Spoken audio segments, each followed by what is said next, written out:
আসসালামু আলাইকুম রহমতুল্লাহ। প্রিয় বন্ধুরা, এই যে এটাকে কলমি শাক বলা হয়। যদি এটি মাঠে জঙ্গলে ফ্রি হয়, আর আমরা যেহেতু এখানে দেখেন লাইন করে সুন্দরভাবে সারিবদ্ধভাবে চাষ করছি, এক বিঘা জায়গা মাঠা এক বিঘা পরিমাণ ফাঁকা রাখছি, তারপর আবারও এটাকে চাষ করছি সারিবদ্ধভাবে লাইন করে। এটা খেতে খুব সুস্বাদু, অনেক পুষ্টিকর, স্বাস্থ্য রুচিকর খাদ্য একটি কলমি শাক।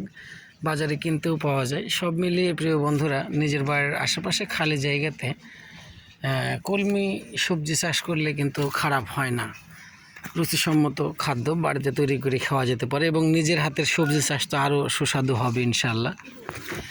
পরিচর্যা করতে হবে, তাইলে আপনি সুন্দরভাবে খেতে পারবেন।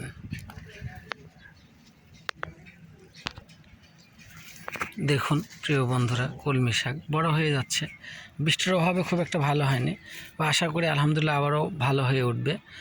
আর প্রিয় বন্ধুরা, পেজটি অবশ্যই ফলো করুন, লাইক করুন, কমেন্ট করুন, আমাকে আপনাদের ভালোবাসায় জড়িয়ে রাখুন এবং বিভিন্ন ভিডিও পেতে, গ্রামগঞ্জের সবজি চাষের বিভিন্ন ভিডিও পেতে আমাকে সহযোগিতা করুন। ধন্যবাদ।